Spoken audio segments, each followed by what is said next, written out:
Daniel പ്രവചനം 1-ാം അധ്യായം അതിൻ്റെ 8-ാമത്തെ വാക്യം. ദാനിയേൽ 1:8.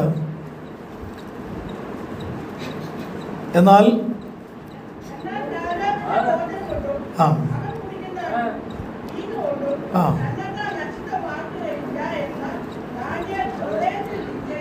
ആ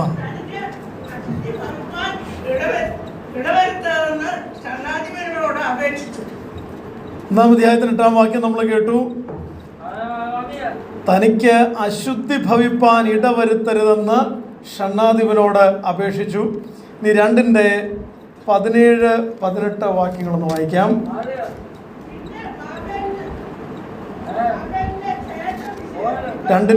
പിന്നെ ദാനിയേൽ വീട്ടിൽ ചെന്ന് താനും കൂട്ടുകാരും ബാബേലിലെ ശേഷം വിദ്വാന്മാരോടുകൂടെ നശിച്ചു പോകാതിരിക്കേണ്ടതിന് ഈ രഹസ്യത്തെ കുറിച്ച് സ്വർഗസ്ഥനായ ദൈവത്തിന്റെ കരുണ അപേക്ഷിപ്പാൻ കൂട്ടുകാരായ കനന്യാവോടും മിശായേലിനോടും അസര്യാവോടും കാര്യം അറിയിച്ചു. ഇനി ഒരു വാക്യം കൂടെ 9-ാം അധ്യായത്തിന്റെ 2-3 വാക്യങ്ങൾ. അവന്റെ വാഴ്ചയുടെ 1-ാം ആണ്ടിൽ തന്നെ ദാനിയേൽ എന്ന ഞാൻ യെരൂശലേമിന്റെ സൂര്യാവസ്ഥ 70 സംവത്സരം കൊണ്ട് തീരും എന്നിങ്ങനെ യഹോവയുടെ അരുളപ്പാട് യിരെമ്യാ പ്രവാചകനുണ്ടായ പ്രകാരം ഒരു കാലസംഖ്യ പുസ്തകങ്ങളിൽ നിന്ന് ലഭിച്ചു. അടുത്ത വാക്യം. അപ്പോൾ ഞാൻ ഉപവസിച്ചും രട്ടെടുത്തും വെണ്ണീരിൽ ഇരുന്നു കൊണ്ട് പ്രാർത്ഥനയോടും യാതനയോടും കൂടെ അപേക്ഷിക്കേണ്ടതിന് ദൈവമായ കർത്താവിലേക്ക് മുഖം തിരിച്ചു. മതി. നമ്മൾ പലപ്പോഴും ചില ആളുകളെ ഒരു കാലഘട്ടത്തിൻ്റെ നടുവിൽ ദൈവം ഉപയോഗിക്കുന്നത് കണ്ട് ചിലപ്പോഴെങ്കിലും അത്ഭുതപ്പെടാറുണ്ട്. ഇപ്പം ലോകത്തിലെ ഏറ്റവും വലിയ പെന്തക്കോസ്ത് സഭ എന്ന് വിളിക്കാൻ കഴിയുന്ന പോൾ യോങ്കിച്ചോയുടെ ചർച്ച്, കൊറിയയിലുള്ള ചർച്ച്, ലക്ഷക്കണക്കിന് ആളുകൾ കൂടുന്ന സഭ. ആ സഭ, അങ്ങനെ ഒരു സഭ അവിടെ സ്ഥാപിക്കപ്പെടാൻ തക്കവണ്ണം പോൾ യോങ്കിച്ചോ എന്ന മനുഷ്യൻ ഒരു അസാധാരണ നേതൃപാഠവുമുള്ള ആളും അസാധാരണ കുടുംബത്തിൽ അല്ലെങ്കിൽ അസാധാരണ വിദ്യാഭ്യാസമുള്ള ഭയങ്കര കഴിവുള്ള രാജ്യം അറിയപ്പെടുന്ന ആളുമായിരുന്നു എന്ന് ചിന്തിച്ചെങ്കിൽ നമുക്ക് തെറ്റി. ചിലപ്പോഴൊക്കെ നമ്മൾ കാണുന്നത്, നമ്മുടെ കണ്ണിൽ പെടുന്നതും അവർ ചെയ്തത് ലോകത്തിൻ്റെ മുമ്പിൽ കാണുന്ന ആ ഫേസ് മാത്രമാണ്. ഒരു മരത്തിൻ്റെ റൂട്ടുകൾ പോലെ അടിയിലേക്കുള്ള കുറേ കാര്യങ്ങൾ പലപ്പോഴും നമുക്ക് കാണാൻ സാധിക്കാറില്ല. ദാനിയേൽ എന്നൊരു മനുഷ്യൻ ഒരു സാമ്രാജ്യത്തിൻ്റെ ഏറ്റവും തലപ്പത്ത് ഇസ്രായേലിനെ ആക്രമിച്ച് അവിടുന്ന് പിടിച്ചുകൊണ്ടുപോയ ആളുകളിൽ നിന്ന് കഴിവുള്ള ചിലരെ ബാബിലോണിൽ രാജാവിൻ്റെ സർവീസിലേക്ക് റിക്രൂട്ട് ചെയ്തു. നമുക്കിത് അത്ഭുതം തോന്നും, ഇങ്ങനെയൊക്കെ എങ്ങനെ സാധിക്കും? ഒരു രാജ്യം മറ്റൊരു രാജ്യത്തെ ആക്രമിച്ച് കീഴടക്കി വെച്ച് ആ രാജ്യത്തിലെ ചില ചെറുപ്പക്കാരെ ഈ രാജ്യത്തിൻ്റെ ഭരണ നിർവഹണത്തിന് ഉപയോഗിക്കുക എന്നുള്ളത് ആർക്കും മനസ്സിലാവുന്ന കാര്യമല്ല. ആക്രമിച്ച് കീഴടക്കി കഴിഞ്ഞാൽ പിന്നെ അവരെ ഭരണകാര്യത്തിൽ ഏർപ്പെടുത്തി കഴിഞ്ഞാൽ ഈ രാജ്യത്തുള്ള കഴിവുള്ളവർ എന്ത് ചെയ്യും? ഇപ്പം നമ്മുടെ രാജ്യത്തോട് ഏറ്റവും എതിർത്ത് നിൽക്കുന്ന മറ്റൊരു രാജ്യത്തെ കീഴടക്കിയിട്ട് ആ രാജ്യത്തിലുള്ള ആൾക്കാരെ നമ്മുടെ ഡിസ്ട്രിക്റ്റിന്റെ ചുമതലയും നമ്മുടെ സംസ്ഥാനത്തിന്റെ ചുമതലയും ഏൽപ്പിച്ച് കേന്ദ്ര മന്ത്രിസഭയിലാക്കി കഴിഞ്ഞാൽ അത് നമുക്ക് ഉൾക്കൊള്ളാൻ പറ്റത്തില്ല. പക്ഷെ ഇതിന്റെ പ്രത്യേകത എന്താണെന്ന് ചോദിച്ചാൽ, ഇസ്രായേൽ എന്ന ജനം അന്നും ഇന്നും അവരൊരു വ്യത്യസ്തരായൊരു ജാതിയാണ്. അവരിൽ ദൈവം നിക്ഷേപിച്ചിരിക്കുന്ന അറിവും കഴിവും തിരിച്ചറിവും അന്നും ഇന്നും ലോകത്തിനൊരു അത്ഭുതമാണ്. കാരണം വേറൊന്നുമല്ല, അബ്രഹാം എന്നൊരു വ്യക്തിയെ ദൈവം തെരഞ്ഞെടുത്തു. ഈ ലോകത്തിന് മുൻപിൽ ജീവനുള്ള ദൈവത്തെ കാണിച്ചു കൊടുക്കേണ്ടതിന് ആ ജാതിയെ ദൈവം ഉപയോഗിച്ചു. അതുകൊണ്ടാണ്, അല്ലാതെ വേറെ പ്രത്യേകതയൊന്നുമല്ല.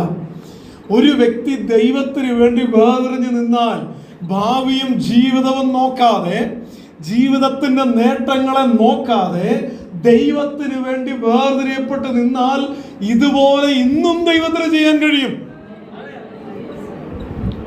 ഹല്ലേലൂയ. ചരിത്രത്തിലേക്ക് നമ്മളൊന്ന് തിരിഞ്ഞു നോക്കിയാൽ ദൈവത്തിന് വേണ്ടി ഉപയോഗിക്കപ്പെട്ട ഓരോ വ്യക്തികളെയും നിങ്ങൾ എടുത്തോ. വില്യം കേറി എന്നൊരു വ്യക്തിയെ കുറിച്ച് ഞാൻ പറയാം. കൽക്കട്ടയിൽ വന്ന് അവിടെ താമസിച്ച് 41 ഭാഷകളിലേക്ക് വേദപുസ്തകം തർജ്ജമ ചെയ്ത, സംസ്കൃതത്തിലൊരു ഡിക്ഷണറി ഉണ്ടാക്കി, അവിടെ ഒത്തിരി കർത്താവിന്റെ നാമത്തിന്റെ പുകഴ്ചയ്ക്കായി നിന്ന ഈ മനുഷ്യൻ ഒരു യൂണിവേഴ്സിറ്റി പ്രൊഫസർ ആയിരുന്നില്ല. ഈ മനുഷ്യൻ ഇത്രയും ലാംഗ്വേജിലേക്ക് വേദപുസ്തകം ട്രാൻസ്ലേറ്റ് ചെയ്യാൻ അദ്ദേഹം വന്ന രാജ്യത്ത് അദ്ദേഹം ട്രാൻസ്ലേഷൻ പഠിച്ചിട്ടില്ല. അദ്ദേഹം ലിറ്ററേച്ചറിന്റെ അങ്ങേ അറ്റത്തുള്ള ബിരുദാനന്തര ബിരുദം എടുത്ത ആളൊന്നും ആയിരുന്നില്ല. വെറും ചെരുപ്പ് തുന്നിയായിരുന്നയാള്. ചെരുപ്പ് തുന്നി എന്ന് പറയുമ്പോൾ നമുക്കറിയാം ആ വ്യക്തിക്ക് സമൂഹത്തിലുള്ള അറിവ്, കഴിവ്, വിദ്യാഭ്യാസം എത്രത്തോളം ഉണ്ടെന്ന് അറിയാം നമുക്ക്. അങ്ങനെയുള്ള ഒരു മനുഷ്യനെ കൽക്കട്ടയുടെ നാട്ടിലേക്ക് ദൈവം കൊണ്ടുവന്നേച്ച് അവിടെ ഇന്ന് അദ്ദേഹത്തിന്റെ പേരിലൊരു യൂണിവേഴ്സിറ്റി ഉണ്ട്, സറാംപൂർ യൂണിവേഴ്സിറ്റി. അദ്ദേഹം സ്ഥാപിച്ചതാണ്. അവിടെ പഠിച്ചിറങ്ങുന്ന 100 കണക്കിന് കുട്ടികളുണ്ട്. ഇന്നും ഒത്തിരി കോളേജുകൾ അതിലേക്ക് അഫിലിയേറ്റ് ചെയ്യപ്പെട്ടിട്ടുണ്ട്, വിദ്യാഭ്യാസ സ്ഥാപനങ്ങൾ, വേദവിദ്യാഭ്യാസ സ്ഥാപനങ്ങൾ. അതുപോലെ ഇന്നും ജനറേഷനെ ഇൻഫ്ലുവൻസ് ചെയ്യുന്ന വിധത്തിൽ ഈ മനുഷ്യൻ ഒരു അത്ഭുതമാണെങ്കിൽ അദ്ദേഹത്തിന്റെ തുടക്കം, അദ്ദേഹത്തിന്റെ ജീവിതം സാധാരണക്കാരിൽ സാധാരണപ്പെട്ട ഒരു കുടുംബവും സാഹചര്യവുമായിരുന്നു. വ്യത്യാസം എന്നാണെന്നറിയാമോ? ഒരു ദിവസം അദ്ദേഹം തിരിച്ചറിഞ്ഞു, എൻ്റെ ജീവിതം കൊണ്ട് എന്നെ സൃഷ്ടിച്ച ദൈവത്തിന് ഒരു ഗുണമുണ്ടെന്ന്.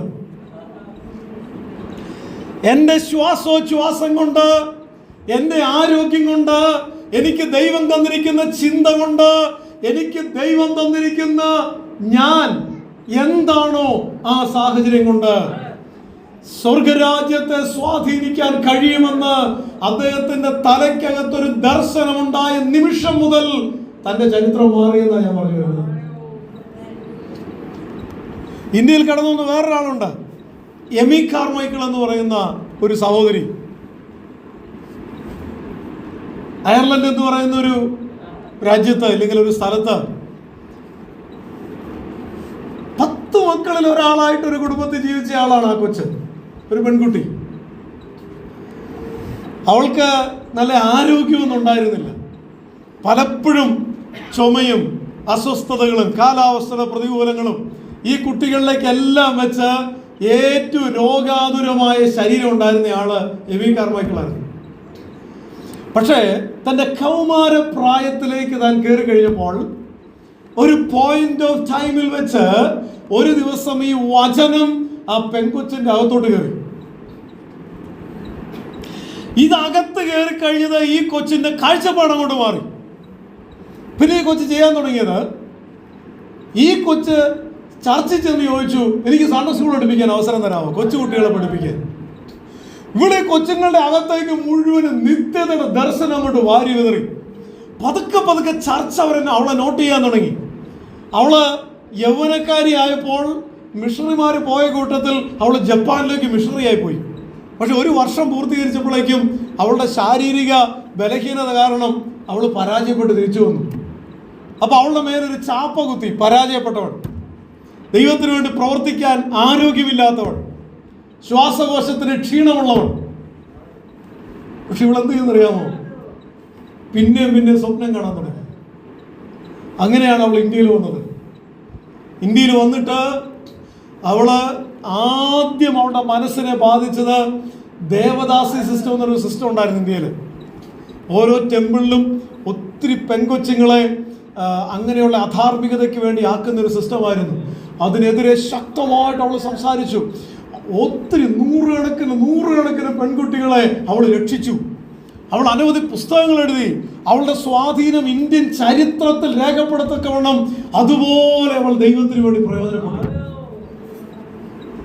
പശ്ചാത്തലം ബലഹീനതയുള്ള, പരാജയപ്പെട്ട, 10 മക്കളിൽ ഒരാളായ, ചെറുപ്പത്തിലെ അപ്പൻ മരിച്ചുപോയ, പട്ടിണിയുള്ള അതുപോലത്തെ ഒരു പശ്ചാത്തലം. അവിടുന്നാണ് അവൾ ചരിത്രത്തിൽ അറിയപ്പെടുന്ന ഒരാളായിട്ട് ദൈവമോട് ഉപയോഗിച്ചത്. അപ്പൊ ഇന്ന് ദൈവത്തിൻ്റെ വചനം നമ്മളോട് പറയുന്നത്, നമ്മൾ വായിച്ച 3 ഭാഗങ്ങളുണ്ടല്ലോ.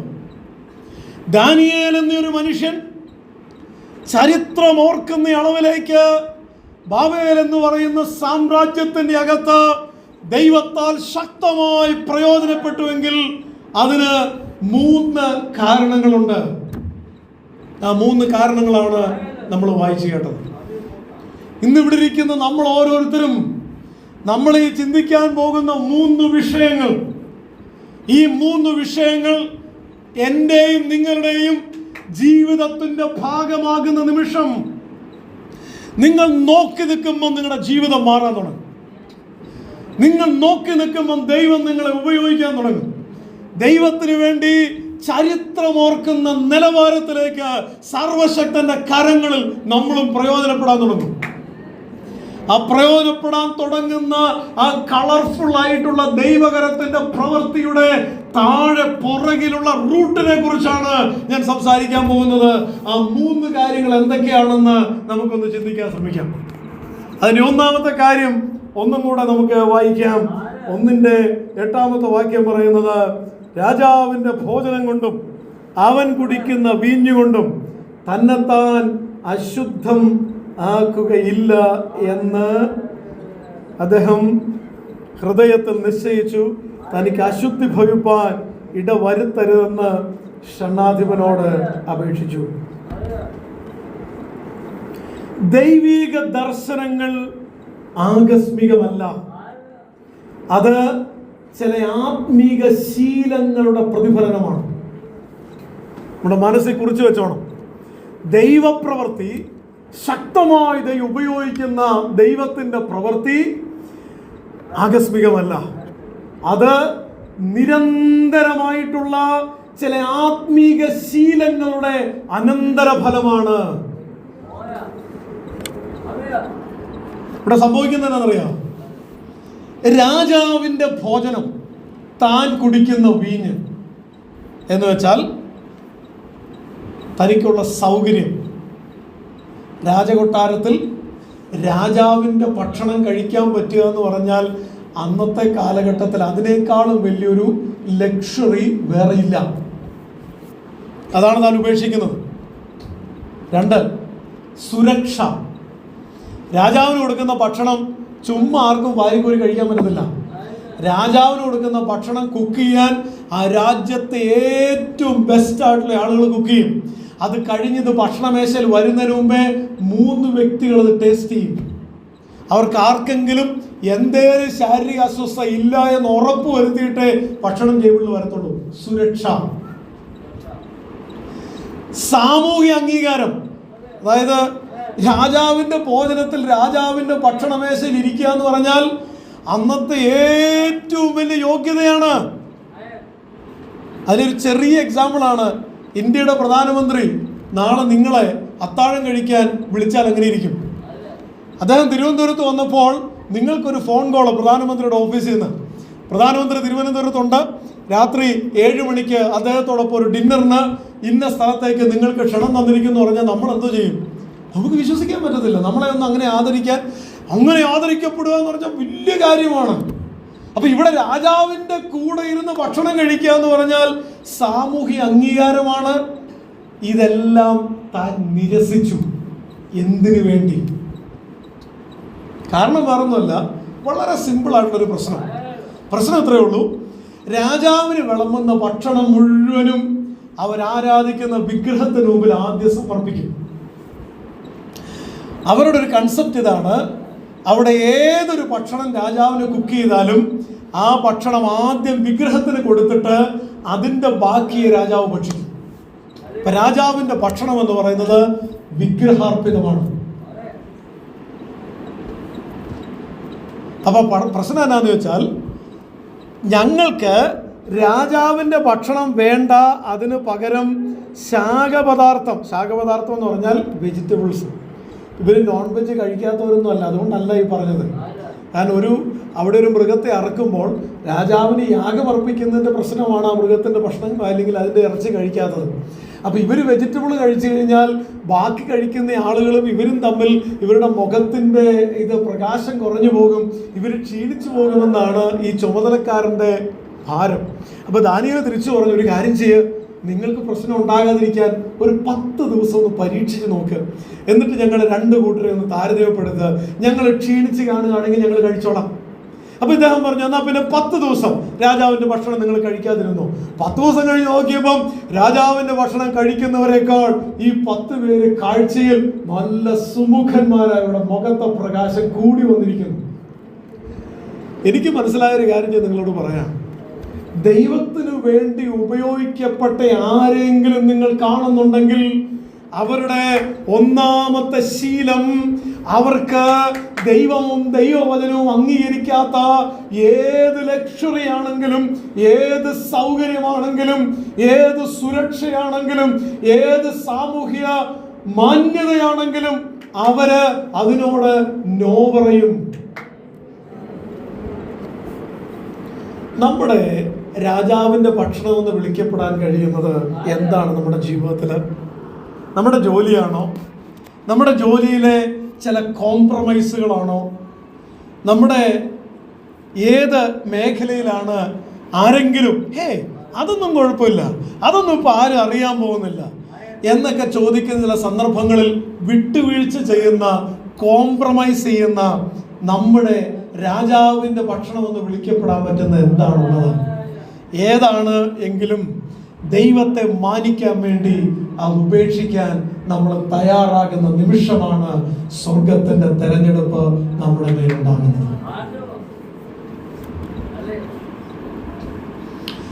ഇത് ഏറ്റവും അധികം ബാധിക്കുന്നത് ദൈവത്തിന് വേണ്ടി സ്വപ്നം കാണാൻ ആഗ്രഹിക്കുന്ന ചിലർക്കാകട്ടോ.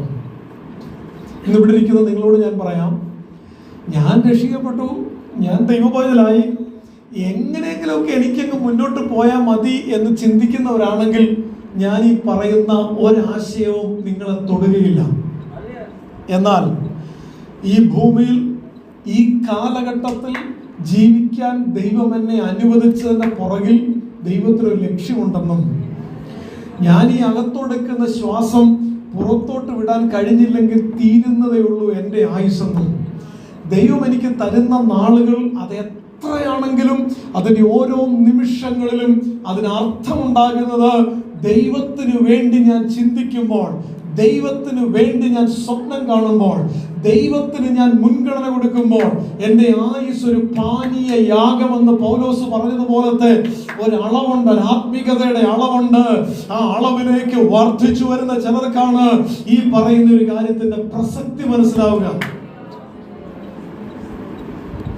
ദൈവമക്കളെ, ഉയർന്നും താണും വീണും എഴുന്നേറ്റും പരാജയപ്പെട്ടും ഇടയ്ക്കൊക്കെ വിജയിച്ചുമുള്ള ഒരു ആത്മീയതയല്ല ദൈവം നമ്മളെ കുറിച്ച് ആഗ്രഹിക്കുന്നത്. നിരന്തരമായി ജയാളികളായി നിൽക്കുന്ന ആത്മീയത. ഓരോ നിമിഷങ്ങളും കർത്താവ് നോക്കുമ്പോൾ ഒരു ഫലം കായ്ക്കുന്ന വൃക്ഷത്തെ പോലെ, അത് തളർത്തും ഇല വാടാതെ ഇരിക്കുന്നത് പോലെ, അത് ആറ്റരികത്ത് നട്ടിരിക്കുന്ന ഒരു വൃക്ഷം പോലെ അത് തളർന്നു പോകാതെ നിൽക്കുന്ന ഒരു അവസ്ഥയില്ലേ, അത് ഏത് സീസണിലും അങ്ങനെ തന്നെയാണ്. അത് ആറ്റരികത്ത് നട്ടിരിക്കുന്ന വൃക്ഷത്തിന്റെ പ്രത്യേകത. ദൈവത്തിന്റെ ആഗ്രഹം എന്നെയും നിങ്ങളെയും കുറിച്ച് അതുപോലെ നമ്മളായിരിക്കണമെന്നാണ്. സാഹചര്യങ്ങളുടെ മുമ്പിൽ, സമ്മർദ്ദങ്ങളുടെ മുൻപിൽ താളടിയായി പോകുന്ന പലരും ഉണ്ടായിരിക്കാം.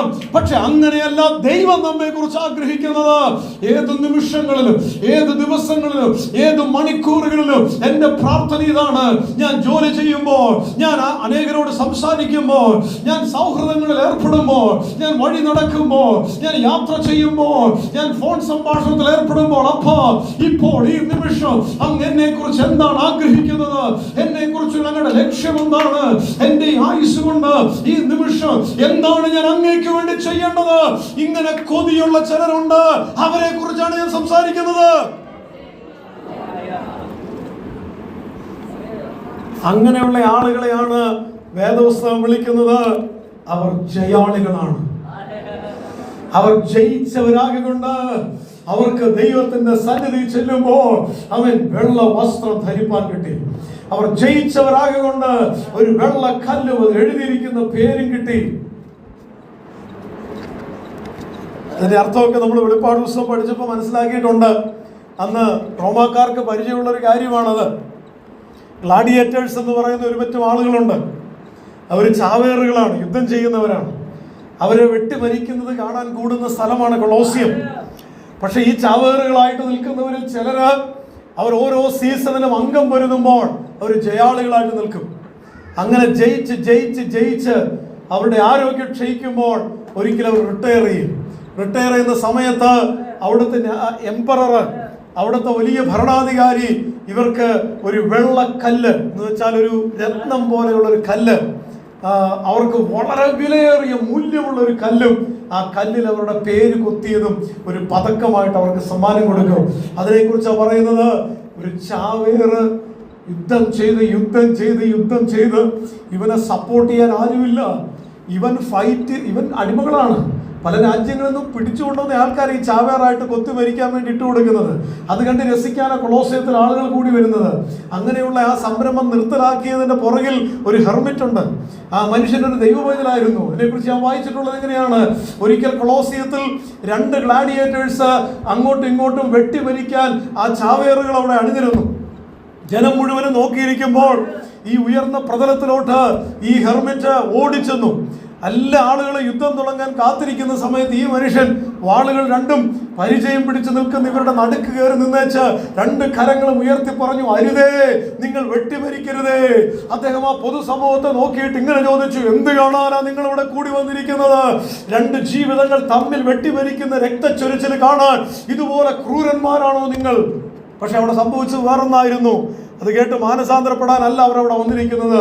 യുദ്ധം കണ്ട് രസിക്കാൻ വന്നിരിക്കുന്നവരുടെ മനസ്സും അവരുടെ ചിന്തകളും മുഴുവൻ അന്ധമാണ്. അവർ ഒറ്റ ശ്വാസത്തിൽ ആ ഗ്ലാഡിയേറ്റേഴ്സിനോട് വിളിച്ചു പറഞ്ഞു, അവനെ കൊല്ലുക, അവനെ വധിക്കുക. 2 പേരുടെയും വാളുകൾ ഉയർന്നതാണു. ആ മനുഷ്യൻ ഛിന്ന ഭിന്നമായി താഴെ വീണു. പക്ഷെ ആ യുദ്ധം അവിടെ നടന്നുകൊണ്ടിരുന്നപ്പോൾ ഗ്യാലറിയുടെ മൂലക്കിരുന്ന ഒരാൾ അടുത്തയാളോട് പറഞ്ഞു, നമ്മൾ എന്ത് അപരാധമാണ് ഈ കാണിച്ചത്? ആ മനുഷ്യൻ വിളിച്ചു പറഞ്ഞു, നന്മയല്ലായിരുന്നോ? നമ്മൾ എന്തിനാ മനുഷ്യനെ കൊന്നു? ഇനി ഇതെനിക്കിത് കാണാൻ എൻ്റെ മനസാക്ഷി അനുവദിക്കുന്നില്ല. ആ വ്യക്തി എഴുന്നേറ്റ് ഇറങ്ങിപ്പോയി. അടുത്ത വ്യക്തി ഇറങ്ങിപ്പോയി. അങ്ങനെയാണത്രേ ഈ ഒരു സിസ്റ്റം റോമിൽ ഇല്ലാതായത്. ഈ ഗ്ലാഡിയേറ്റേഴ്സ് അവർ ജയിച്ചു നിൽക്കണമെങ്കിൽ അവരെ ജയിപ്പിക്കാനും അവരെ സഹായിക്കാനും ആരുമില്ല. അവർ കൊല്ലുന്നതും ചാവുന്നതും കാണാനാണ് സമൂഹം നിൽക്കുന്നത്. അതിന്റെ നടുവിൽ പടപൊരുതി. ഇവിടെ ഇരിക്കുന്ന ഓരോരുത്തരോടും ഞാൻ പറയട്ടെ, നമ്മുടെ ആത്മീക ജീവിതവുമായിട്ട് ഒന്ന് തുലനം ചെയ്തേ. ഈ വെള്ളക്കല്ല് നമുക്ക് കിട്ടുമെന്ന് വെളിപ്പാട് പുസ്തകത്തിൽ പറഞ്ഞിട്ടുണ്ടെങ്കിൽ, ജയിക്കുന്നവന് ലഭിക്കുമെന്ന് പറഞ്ഞിട്ടുണ്ടെങ്കിൽ, ചിലപ്പോഴൊക്കെ നിന്റെ ആത്മീക യുദ്ധത്തിന്റെ നടുവില് പലരും ദൈവവേദന നിനക്കെതിരായി നിന്നപ്പോ സപ്പോർട്ട് ചെയ്യാൻ, ഒരു ആശ്വാസവാക്ക് പറയാൻ ആ ചിലരെ നീ തേടിയെങ്കിലും ലഭിക്കാതിരുന്നപ്പോ, ജീവിതത്തിൽ ഒറ്റപ്പെട്ടു പോയ ചില സന്ദർഭങ്ങളിൽ, ആരും കൂടെയില്ലെന്ന് വിധി പറഞ്ഞ താഴ്വരകളിൽ, ഇരുട്ട് മൂടുന്നെന്ന് തോന്നിയപ്പോ, ഏകാന്തത നിന്റെ മനസ്സിനെ ഭാരപ്പെടുത്തിയപ്പോ, അവിടെയൊക്കെ നീ നിലനിന്നത് തമ്പുരാന്റെ കൃപയെന്ന് മാത്രമായിരുന്നു. ആരും സപ്പോർട്ട് ചെയ്യാൻ ഉണ്ടായിട്ടല്ല, ആരും സഹായിക്കാൻ ഇരുപുറവും നിന്നുകൊണ്ടല്ല, നിനക്ക് വേണ്ടി സംസാരിക്കാൻ പോലും ആരുമില്ലായിരുന്നു. എങ്കിലും നീ ഇത്രത്തോളം ഫൈറ്റ് ചെയ്ത് നിന്നത് തമ്പുരാന്റെ കൃപയാണ്.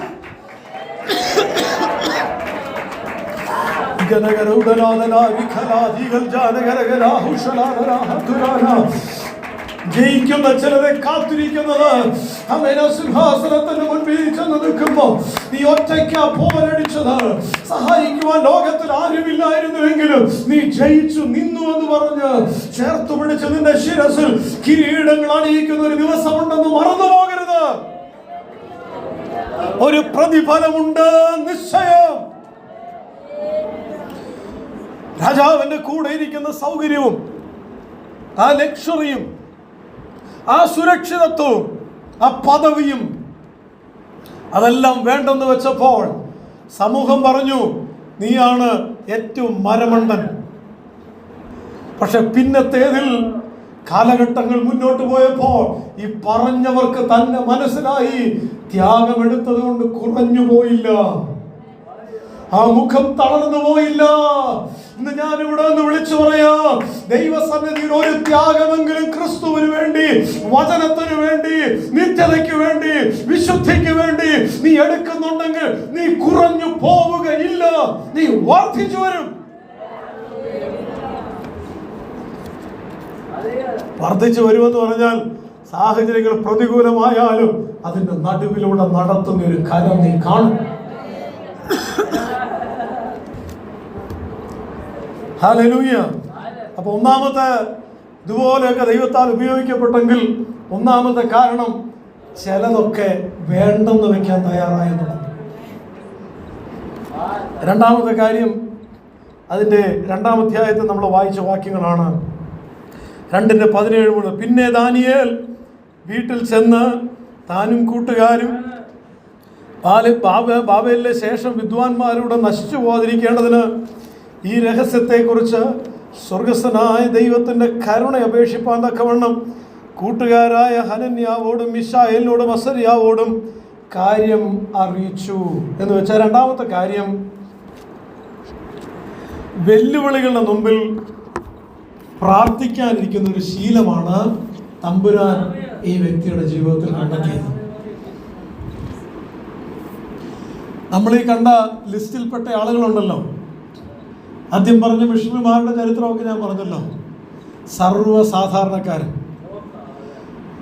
ചൈന എന്ന് പറയുന്ന ഒരു രാജ്യത്തിലേക്ക് ചെന്ന് ആ ഒരു രാജ്യത്തെ മുഴുവനും സുവിശേഷം കൊണ്ട് നിറയ്ക്കാനുള്ള സ്വപ്നത്തോടെ അവിടെ കടന്നു ചെന്ന് ചൈനയിൽ ശക്തമായ ദൈവപ്രവൃത്തിക്ക് ദൈവം ഉപയോഗിച്ച ഒരാളുടെ പേരാണ് ഹഡ്സൺ ടൈലർ. ഹഡ്സൺ ടൈലർ ലജ്ജാശീലമുള്ള ചെറുപ്പക്കാരനായിരുന്നെന്നാണ് ഞാൻ അദ്ദേഹത്തെക്കുറിച്ച് വായിച്ചത്. ലജ്ജാശീലമുള്ള ചെറുപ്പക്കാരൻ എന്ന് പറഞ്ഞാൽ 4 പേരുടെ മുമ്പിൽ ചെല്ലത്തില്ല. 2 വാക്ക് സംസാരിക്കുന്ന പറഞ്ഞാൽ പുള്ളി ലജ്ജിച്ച് മാറിയിരിക്കും. എനിക്ക് കഴിവില്ല, എന്നെ കൊണ്ട് കൊള്ളത്തില്ല എന്നും പറഞ്ഞ് മാറി മാറി മാറി വഴുതി പോകുന്ന ഒരു ചെറുപ്പക്കാരനായിരുന്നു ഹഡ്സൺ ടൈലർ. അദ്ദേഹം ശാരീരികമായിട്ട് ദുർബലനായിരുന്നു. അദ്ദേഹത്തിൻ്റെ സംസാരത്തിൽ ആത്മവിശ്വാസമില്ലായിരുന്നു. അദ്ദേഹം വെറും സാധാരണ കുടുംബത്തിൽ ജനിച്ച ആളായിരുന്നു. പക്ഷേ നമ്മൾ ഇന്ന് വായിച്ച ഈ രണ്ടാമത് വായിച്ച വാക്യവും ഹഡ്സൺ ടൈലറുടെ ജീവിതവും തമ്മിലൊരു ബന്ധമുണ്ട്. അദ്ദേഹത്തിൻ്റെ ജീവിതം ഒരു പ്രാർത്ഥനാ ജീവിതമായിരുന്നു. അദ്ദേഹം ചെയ്തതെന്നറിയാമോ? അദ്ദേഹം പബ്ലിക്കായിട്ട് ആളുകളോട് ഇടപെടാൻ ലജ്ജാശീലമുള്ള ആളായിരുന്നു എന്നേ ഉള്ളൂ. ദൈവത്തോട് സംസാരിക്കാൻ ഒരു ലജ്ജയില്ലായിരുന്നു. അല്ലെ, നമ്മളിൽ ചിലരൊക്കെ നമ്മൾ പബ്ലിക്കായിട്ട് ഭയങ്കര സംഭവമാണ് നമ്മൾ. പക്ഷെ ദൈവത്തിൻ്റെ മുമ്പിൽ ചെല്ലാൻ സമയമില്ല, സാഹചര്യമില്ല, പ്രാഗൽഭ്യമില്ല. പക്ഷെ ഹഡ്സൺ ടൈലർ നേരെ തിരിച്ചായിരുന്നു. പബ്ലിക്കിൻ്റെ മുമ്പിൽ വലിയ ആളൊന്നുമല്ല, പക്ഷെ മുഴങ്കാലിൽ ഇരുന്ന് ഹഡ്സൺ ടൈലറിൻ്റെ ജീവിതം പഠിപ്പിക്കുന്ന തൻ്റെ ജീവിതം വായിച്ചു കഴിഞ്ഞാൽ, പുസ്തകം വായിച്ചു നോക്കിയാൽ അറിയാം, തൻ്റെ ജീവചരിത്രം പഠിച്ചു നോക്കിയാൽ അറിയാം, തൻ്റെ ജീവിതം കൊണ്ട് താൻ മുന്നോട്ട് വെച്ച ശൈലി ഇതായിരുന്നു: എൻ്റെ ആഗ്രഹം പ്രാർത്ഥനയിലിരുന്ന് മുഴങ്കാലിലിരുന്ന് പ്രാർത്ഥിച്ചുകൊണ്ടിരിക്കുമ്പോൾ ഞാൻ ഈ ലോകം വിട്ടു പോകാൻ കഴിഞ്ഞിരുന്നെങ്കിൽ. ഇങ്ങനെ ഈ മനുഷ്യർക്ക് പറഞ്ഞിട്ടുണ്ട്. അദ്ദേഹത്തിൻ്റെ ജീവചരിത്രം വായിച്ചപ്പോൾ എന്നെ ഏറ്റവും സ്പർശിച്ച അതാ. അദ്ദേഹം പറഞ്ഞതെന്നറിയാം, ഞാനിങ്ങനെ പ്രാർത്ഥിച്ച് എൻ്റെ മുഴങ്കാലിരുന്ന് ഞാൻ മുഴങ്കാലിരിക്കുന്ന നിമിഷം കർത്താവിനെ വിളിക്കുന്ന ഒരു ഭാഗ്യം എനിക്ക് വേണമെന്ന്. അങ്ങനെയൊക്കെ ഭാഗ്യം കിട്ടുന്ന ആൾക്കാരുണ്ട് കേട്ടോ. എൻ്റെ ഒരു സുഹൃത്തിൻ്റെ പിതാവ്, ഞാൻ ഇന്ന് ഓർക്കുന്ന ഇടുക്കിയിലെ 7-ാം മൈലിനടുത്ത് എനിക്ക് ഒരു സുഹൃത്തുണ്ട്, ആത്മാർത്ഥ സുഹൃത്താണ്. അദ്ദേഹത്തിൻ്റെ പിതാവ് ഭയങ്കര പ്രാർത്ഥനാ മനുഷ്യനായിരുന്നു. ഭയങ്കര പാവപ്പെട്ട പശ്ചാത്തലത്തിൽ നിന്ന് ദൈവം അദ്ദേഹത്തെ ഇങ്ങനെ ഒരു ചർച്ച രൂപീകരിക്കാനൊക്കെ മുന്നിൽ നിന്ന് ഭയങ്കര ആത്മീയതയിൽ നല്ല മുന്നിട്ട് നിന്ന് മക്കളെ ക്രിസ്തുവിൻ്റെ വചനം പറഞ്ഞു കൊടുത്ത്, എനിക്ക് 5 മക്കളും 6 മക്കളും കാണുന്നുണ്ട്. അതിൽ 3 പേര് സുവിശേഷ വേല ചെയ്തുകൊണ്ടിരിക്കുക. അതിലൊരാളാണ് എൻ്റെ സുഹൃത്ത്. അപ്പോൾ എൻ്റെ സുഹൃത്ത് ഒരു ദിവസം വിളിച്ചു പറഞ്ഞടാ, എൻ്റെ പപ്പ മരിച്ചു പോയടാ. പെട്ടെന്ന് എങ്ങനെയാണ് സംഭവിച്ചത്? ഞാൻ ഓടിച്ചെന്നു അവിടെ. അന്ന് രാത്രി മുഴുവനും ഞങ്ങൾ അവിടെ ഇരിക്കുകയായിരുന്നു, ഞങ്ങളുടെ സുഹൃത്തുക്കൾ. അപ്പം സംഭവം ഇതായിരുന്നു: ഇവർക്കൊരു ചെറിയ വീടുണ്ട്. അപ്പോൾ ആ വീട് അദ്ദേഹം അധ്വാനിച്ചുണ്ടാക്കിയ വീടാണ്. അദ്ദേഹത്തിൻ്റെ ഒരു ഭാഗം ചെറിയൊരു പീടികയാണ്. ആ പീടികയിൽ കിട്ടുന്ന വരുമാനം കൊണ്ടാണ് ഈ മക്കളെ വളർത്തുന്നത്. അപ്പോൾ ഇത് കഴിഞ്ഞ് മക്കളിൽ 3 പേര് ഗൾഫിൽ പോയി, വലിയ ജോലിക്കാരായി, അങ്ങനെ ഇഷ്ടം പോലെ പൈസയായി. അപ്പം മൂത്ത മകൻ തൊട്ട് ഇപ്പുറത്തെ സ്ഥലം മുഴുവൻ അങ്ങ് വാങ്ങിച്ചു. എന്നിട്ട് വലിയൊരു വീടങ്ങ് പണിതു. അപ്പോൾ ഈ അപ്പൻ പറഞ്ഞു, ആ വീട്ടിൽ ഞാൻ താമസിക്കാം, പക്ഷെ ഈ വീട് ഒരിക്കലും ഞാൻ കളയില്ല. ഈ അപ്പൻ ചെയ്യുന്നത് ആ വീട്ടിൽ ഞാൻ താമസിക്കും, ഈ വീട് മെയിൻറ്റെയിൻ ചെയ്യാത്തതുകൊണ്ട് അത് വല്ലാതെ പോയി, പക്ഷേ അദ്ദേഹം സമ്മതിക്കത്തില്ല, കളയാൻ സമ്മതിക്കത്തില്ല. അദ്ദേഹം പറഞ്ഞത്, എൻ്റെ ജീവിതം ഞാൻ ക്രിസ്തുവുമായിട്ട് ഒരുമിച്ച് നടന്ന ഈ മുറി എനിക്ക് വേണം, മരിക്കും വരെ ഞാനത് കളയത്തില്ല. ഇദ്ദേഹം ചെയ്യുന്ന രാവിലെ 4 മണിക്ക് എഴുന്നേൽക്കും, എന്നിട്ട് നേരെ ആ വീട്ടിൽ ചെല്ലും, ലൈറ്റ് വിട്ട് ഒരു പായം വിരിച്ച് അവിടെ ഇരുന്ന് പ്രാർത്ഥിക്കും. ഒരു 6-6:30 ആകുമ്പം അമ്മ കാപ്പിയൊക്കെ ഇട്ട് കാപ്പിയും കൊണ്ട് അങ്ങോട്ട് ചെല്ലും. അവർ രണ്ടുപേരും കൂടെ കുറേ നേരം അവിടെ നിന്ന് പ്രാർത്ഥിച്ചേച്ച് തിരിച്ചു വരും എല്ലാ ദിവസവും. അപ്പോൾ എൻ്റെ സുഹൃത്ത് അദ്ദേഹം ബാംഗ്ലൂരാണ്, പക്ഷെ അദ്ദേഹം അന്ന് അവിടെ ഉണ്ട്, വീട്ടിലുണ്ട്. അന്നേ ദിവസം രാവിലെ അദ്ദേഹം അമ്മയോട് പറഞ്ഞു, അമ്മ പോണ്ട, ഞാൻ കാപ്പി കൊണ്ട് കൊടുത്തോളാം പപ്പയ്ക്ക് എന്നും പറഞ്ഞ് പുള്ളി രാവിലെ ഒരു 6 മണിയായപ്പോൾ കാപ്പിയുമായിട്ട് വീട്ടിലേക്ക് ചെന്ന് റൂമിലേക്ക് ചെല്ലുമ്പോൾ താൻ കാണുന്ന കാഴ്ച, പപ്പ ഇങ്ങനെ പ്രാർത്ഥനയുടെ പോസ്റ്ററിൽ ഇങ്ങനെ ഇരിക്കുകയാണ്. അപ്പോൾ അടുത്ത് പപ്പ കാപ്പി എന്ന് പറഞ്ഞാൽ അനക്കമില്ല, അടുത്ത് ചെന്നപ്പോൾ അനക്കമില്ല. വിളിച്ചപ്പോൾ ആള് താഴെ വീണു. അപ്പം പ്രാർത്ഥിച്ചുകൊണ്ടിരിക്കുന്ന ആ പോസ്റ്ററിൽ ഇരുന്ന് ആൾ മരിച്ചു. പുള്ളി എപ്പോഴും പറയും, എൻ്റെ പപ്പ പ്രാർത്ഥിച്ചുകൊണ്ടിരുന്നപ്പോഴാണ് മരിച്ചത്. ഒരു വലിയൊരു അഭിമാനമായിട്ട്. ഈ ഹഡ്സൺ ടൈലർ പറഞ്ഞൊരു കാര്യമാണ് ഈ ഒരു സംഭവം എന്നെ ഓർമ്മിപ്പിക്കുന്നത്. ഹഡ്സൺ ടൈലർ അദ്ദേഹം ലജ്ജാശീലനായിരുന്നു, ആൾക്കാരോട് മിണ്ടാനുള്ള കഴിവില്ലായിരുന്നു, അദ്ദേഹം ഒരു റൂമിൽ ഒതുങ്ങിക്കഴിയാൻ ആഗ്രഹിച്ച ആളായിരുന്നു. പക്ഷെ ദൈവത്തോട് സംസാരിക്കാൻ ഒരു ലജ്ജയില്ല.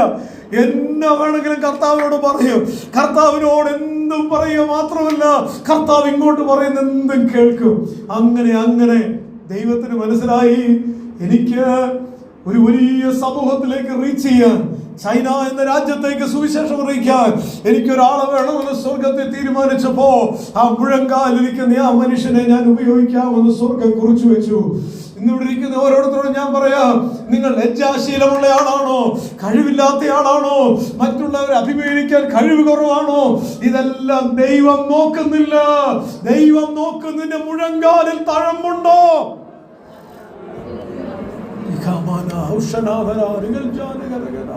അസാധ്യത്തിന്റെ കൊടിമുടിയുടെ മുമ്പിൽ നിൽക്കുമ്പോൾ സ്വർഗം എന്ന പകൽ നിന്നോട് ചോദിക്കുക, നിന്റെ മുഴങ്കാലിൽ പ്രാർത്ഥനയുടെ തഴമ്പുണ്ടോ? ഹല്ലേലൂയ. എനിക്കതില്ല, എനിക്കിതില്ല, ഇന്നെല്ലാം അസാധ്യമെന്ന് വെല്ല് വിളികളുടെ നടുവിൽ നിൽക്കുന്ന ആ ലിസ്റ്റ് എടുത്ത് നിൽക്കുന്ന നിന്നോട് ദൈവം ചോദിക്കുക, പ്രാർത്ഥനയുടെ തഴമ്പ് നിന്റെ മുഴങ്കാലിലുണ്ടെങ്കിൽ ദാനിയേലിന്റെ ദൈവം നിന്റെ ദൈവമായി കൂടെയിരിക്കും.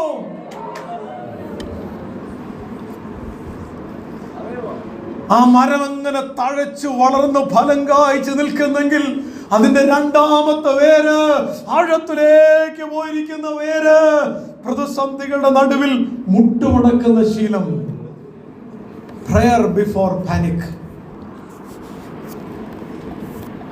ഇത് ഒരു തവണയല്ല, പലതവണ ദാനിയേൽ ചെയ്തതായിട്ട് ഈ പുസ്തകത്തിൽ കാണാം.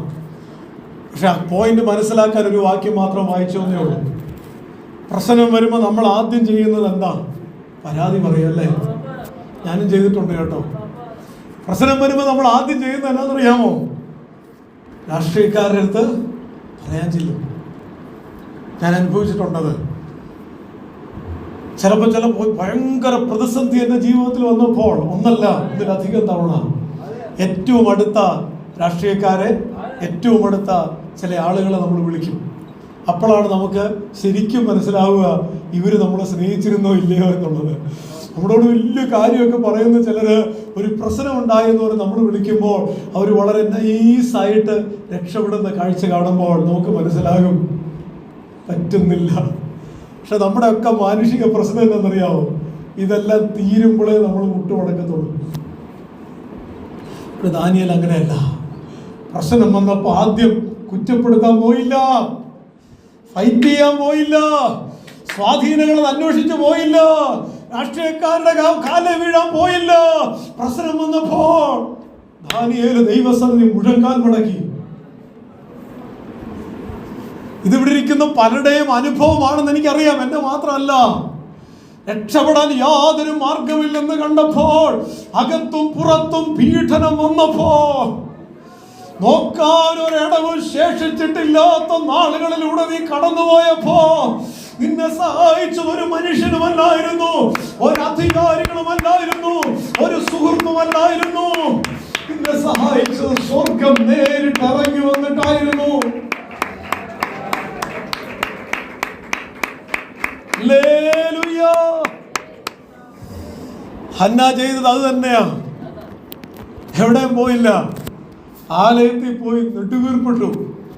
വാക്കുകളായിട്ടല്ല അവള് നെടുവീർപ്പിട്ടത്, പുറത്തു വന്നത് വിമ്മിഷ്ടമായിട്ട്, വാക്കുകളായിട്ട്, നിലവിളിയ സങ്കടമായിട്ട്, സ്പഷ്ടതയോടെ ആളുകൾക്ക് മനസ്സിലാവുന്ന ഭാഷാന്തരം അവിടെ ഇല്ലായിരുന്നു. അതുകൊണ്ട് എനിക്ക് മനസ്സിലായില്ല എന്താ ഇവള് ചെയ്യുന്നതെന്ന്. അവള് കടന്ന് ആ സങ്കടത്തിന്റെ ആധിക്യത്തിൽ കടന്ന് കാണിക്കുന്ന ആ നെടുവീർപ്പ് ഈ മനുഷ്യൻ വിചാരിച്ചു അവള് വീഞ്ഞു കൊടുത്തേച്ച് വന്നിരുന്ന് ഗോഷ്ഠി കാണിക്കുകയാണ്. ഞാൻ ആ വായിച്ചപ്പോൾ ഞാൻ ഞെട്ടിപ്പോയി. ആലയത്തിനകത്ത് വീഞ്ഞു കുടിച്ച് വരുന്നവരുണ്ടായിരുന്നോണ്ടല്ലേ പുള്ളിക്ക് അങ്ങനെ തോന്നിയത്.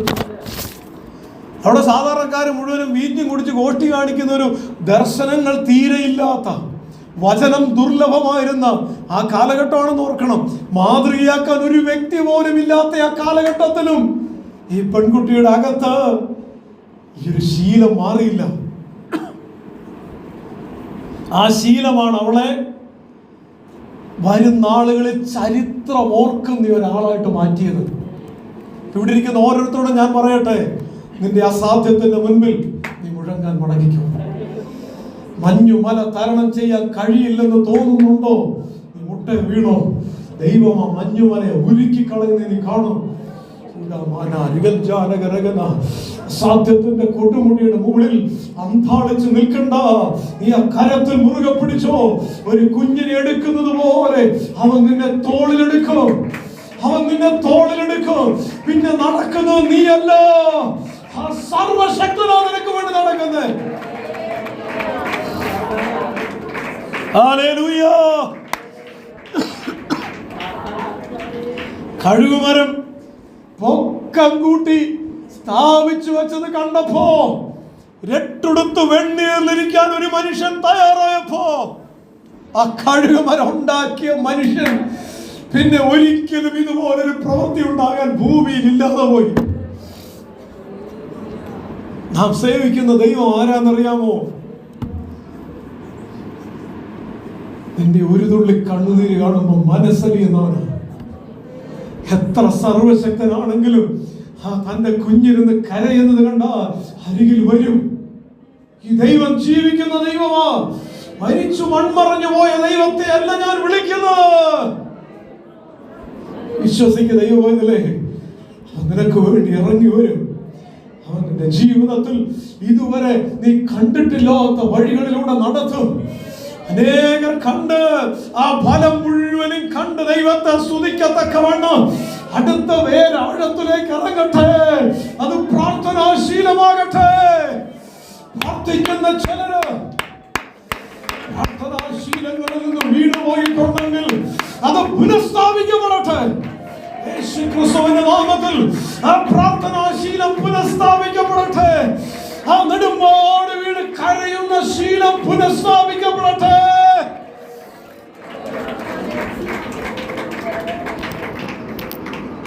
ഹല്ലേലൂയ. മൂന്നാമത്തെ കാര്യം 9-ാം അധ്യായത്തിൽ നമ്മൾ കണ്ടു. എന്തുകൊണ്ടാണ് ദൈവം ദാനിയേലിനെ ഇതുപോലെയൊക്കെ ഉപയോഗിച്ച്? ഇതുപോലെയൊക്കെ ദർശനം കാണാൻ ആർക്ക് പറ്റും? ദാനിയേലിന് ദൈവം കൊടുത്ത ദർശനമാണ് ഇന്നും നമ്മൾ ഈ ഭൂമിയിൽ കണ്ടുകൊണ്ടിരിക്കുന്നത്. ഇതുപോലത്തെ ഒരു പൂർത്തീകരണത്തിലേക്ക് വരാൻ പോകുന്ന കാലഘട്ടം, ദാനിയേൽ ജീവിച്ചതിൻ്റെ 100 വർഷങ്ങൾക്ക് അപ്പുറത്ത് സംഭവിക്കാൻ പോകുന്നതും നിത്യത വരെയുള്ള ദൈവത്തിന്റെ പദ്ധതി ദാനിയേലിന് ദൈവം വെളിപ്പെടുത്തി കൊടുത്തു.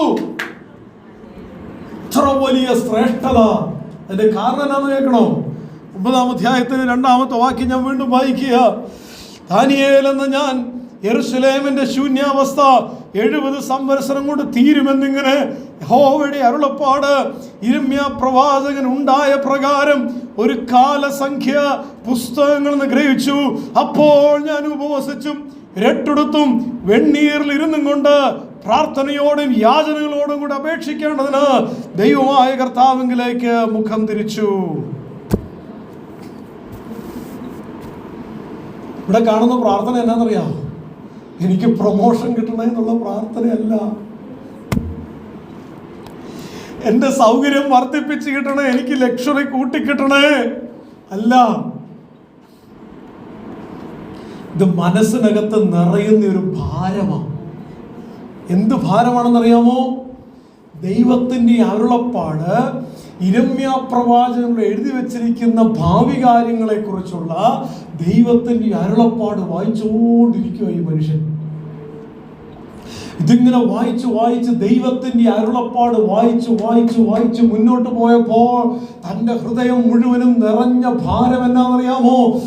കർത്താവ് അരുളി ചെയ്ത അരുളപ്പാടുകളുടെ നിവർത്തീകരണത്തിന് വേണ്ടി ഒരു തലമുറ ഒരുക്കപ്പെടണമേ.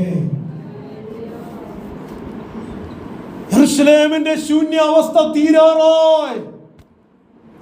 കർത്താവിന്റെ പുനരുത്ഥാനത്തിന്റെ സമയമായി. ചരിത്രത്തിൽ ഇറങ്ങി വരുന്ന ഒരു ദൈവപ്രവൃത്തി ബാബിലോണിൽ നടക്കാൻ സമയമായി. തകർന്നും തീ വച്ചും ചുട്ടും കിടക്കുന്ന ആലയം പുനരുജ്ജീവിപ്പിക്കാൻ സമയമായി. ദൈവം പറഞ്ഞത് ദൈവം നിവർത്തിക്കുന്ന കാലമായി. ദൈവജനത്തിന്റെ പ്രതീക്ഷ നിറവേറാനുള്ള കാലമായി. അടിമച്ചങ്ങലകൾ ദൈവം പൊട്ടിച്ചു കളയാനുള്ള സമയമായി. ഇത് ദാനിയേലിന്റെ കാര്യമല്ല ദൈവമക്കളെ. ഈ പ്രാർത്ഥനയുടെ മറുപടി ദൈവം കൊടുത്തത് 70 വർഷത്തെ കാര്യമല്ല, 70 ആഴ്ചവട്ടത്തിന്റെ കാര്യമായിരുന്നു. ശൂന്യമാക്കുന്ന മ്ലേച്ഛത നിൽക്കുന്നത് ഉൾപ്പെടെ, മഹോദരവ കാലഘട്ടം ഉൾപ്പെടെ, അതിന്റെ അപ്പുറത്ത് സർവശക്തൻ തന്റെ സാമ്രാജ്യം സ്ഥാപിക്കുന്നത് ഉൾപ്പെടെ, ഇനി ലോകത്തിൽ സംഭവിക്കാൻ പോകുന്ന ദൈവീക സമസ്യകളുടെ വെളിപ്പാടിന്റെ ചുരുളഴിയത്തക്കവണ്ണം ഈ പ്രാർത്ഥനയ്ക്ക് തമ്പുരാൻ മറുപടി കൊടുത്തെങ്കിൽ, ഇവിടെ ഇരിക്കുന്ന ദാനിയേലിന്റെ ഭാരം ഈ ഇട്ടാവട്ടത്തിനകത്തിൽ 70 വർഷമല്ല, ഇനി ദാനിയേലിന് അങ്ങോട്ടുള്ള 10-20 വർഷങ്ങൾ ഈ ഭൂമിയിൽ ജീവിക്കാനുള്ള കാലഘട്ടത്തിലുള്ള സൗകര്യങ്ങളെ കുറിച്ചല്ല, തന്റെ സ്വപ്നം മുഴുവനും നിത്യതയെ കുറിച്ചായിരുന്നു. ദൈവത്തിന് വേണം ദൈവമക്കളെ, ഈ ഇരിക്കുന്ന ദൈവജനത്തിന്റെ നടുവിൽ നിന്നും ഇതുപോലെ അരുളപ്പാടുകളെ വായിക്കാൻ, കർത്താവിന്റെ അരുളപ്പാടുകളെ ഗ്രഹിക്കാൻ, ദൈവ ശബ്ദത്തെ കേൾക്കാൻ, തിരിച്ചറിയാൻ, കാലഘട്ടത്തെ കുറിച്ചുള്ള ഒരു ഭാരം, ദൈവത്തിന്റെ പ്രവൃത്തി ചരിത്രത്തിൽ സംഭവിക്കാൻ ഏറ്റവും അടുക്കൽ വാതിക്കലെത്തി നിൽക്കുന്ന ദൈവജനത്തിന്റെ ഉദ്ധാരണത്തെ കണ്ടുകൊണ്ട് അതിനു വേണ്ടി ഒരു തലമുറ ഒരുക്കപ്പെടാൻ, കണ്ണുനീരൊഴുക്കേണ്ടതിന്, ഉപവസിക്കേണ്ടതിന്, വെണ്ണീറിലിരിക്കേണ്ടതിന്, രട്ടെടുക്കേണ്ടതിന്, ദൈവത്തോട് അപേക്ഷിക്കേണ്ടതിന് ദാനിയേൽ മനസ്സ് വെച്ചപ്പോ തമ്പുരാൻ ചരിത്രം മുഴുവൻ ഇനി സംഭവിക്കാനുള്ളത് വെളിപ്പെടുത്തി കൊടുത്തെങ്കിൽ, ഇന്ന് പകൽക്കാലം ഇതുപോലെ ഒരു സഭയ്ക്ക് വേണ്ടി കണ്ണുനീരൊഴുക്കാൻ, ഒരു സമൂഹത്തിന് വേണ്ടി കണ്ണുനീരൊഴുക്കുവാൻ, പിന്മാറ്റത്തിൽ പോകുന്ന ചിലരെ ചൊല്ലി ദൈവസന്നിധിയിൽ കരയുവാൻ ദൈവത്തിന് ചിലരെ ആവശ്യമുണ്ട്. കാലം അതിന്റെ അന്ത്യത്തിൽ എത്തി നിൽക്കുന്ന ഈ സന്ദർഭത്തിൽ പ്രാർത്ഥനയിലൂടെ ദർശനങ്ങൾ പ്രാപിച്ച ദാനിയേൽ കർത്താവിന്റെ വചനം പഠിക്കുന്തോറും, അത് വായിക്കുന്തോറും, അതറിയും തോറും, അതിന് വെളിപ്പാടായിട്ട് അകത്ത് കയറും തോറും സ്വസ്ഥത ഇല്ലാതാകും, ഭാരം വർദ്ധിക്കും. തൻ്റെ ഭാവിക്ക് വേണ്ടിയല്ല, ഒരു ജനത്തിന് വേണ്ടി, ദൈവത്തിൻ്റെ പദ്ധതിക്ക് വേണ്ടി ഒരു ജനം ഒരുക്കപ്പെടാം.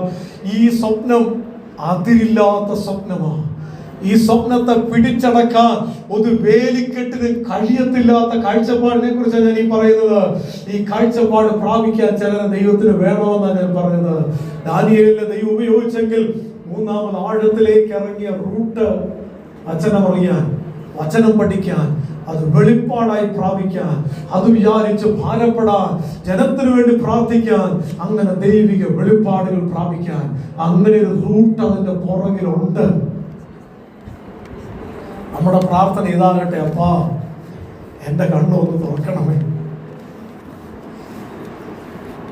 എൻ്റെ കാഴ്ചപ്പാടൊന്ന് തുറന്നു വരണമേ, എനിക്കൊരു വിശാലത തരണമേ, ഒരു ഭാരം തരണമേ, ഒരു തലമുറയെ കുറിച്ചുള്ള ഭാരം തരണമേ. ഇതുപോലെയുള്ള വേര് ആഴത്തിലേക്ക് ഇറങ്ങുന്ന ഒരു വൃക്ഷം അത് ഫലം കായ്ക്കും. ഈ കാലഘട്ടത്തിൽ ദൈവത്തിന് വേണ്ടിയത് അങ്ങനെയുള്ള ചിലരെയാണ്, ശക്തമായിട്ട് ഉപയോഗിക്കപ്പെട്ടുള്ള ചിലരെ പോലെ. ഇതിന് നടുവിലിരിക്കുന്ന ആർക്ക് ഈ വചനങ്ങളെ ഏറ്റെടുക്കാൻ കഴിയും? പ്രാർത്ഥനയാകുന്ന ശീലം. 1-ാം അധ്യായത്തിൽ നമ്മൾ കണ്ടത് ത്യാഗമെടുക്കുന്ന ആത്മീക ശീലം. 2-ാം അധ്യായത്തിൽ നമ്മൾ കണ്ടത് പ്രാർത്ഥിക്കുന്ന ശീലം. 9-ാം അധ്യായത്തിൽ നമ്മൾ കണ്ടത് ദർശനത്തിനും വെളിപ്പാടിനും വേണ്ടി മനസ്സ് വയ്ക്കുന്ന ശീലം. ആകയാൽ ഈ വചനത്തിന് മുമ്പാകെ നമ്മെ തന്നെ ദൈവസനെ സമർപ്പിക്കാം. പ്രാർത്ഥനയ്ക്കായി നമുക്ക് ദൈവസനങ്ങൾ അടുത്തിയെല്ലാം ഈ വചനങ്ങളാൽ കർത്താവ് നമ്മെ അനുഗ്രഹിക്കട്ടെ. നമുക്ക് ദൈവസനിൽ എഴുന്നേറ്റ് നിൽക്കാം.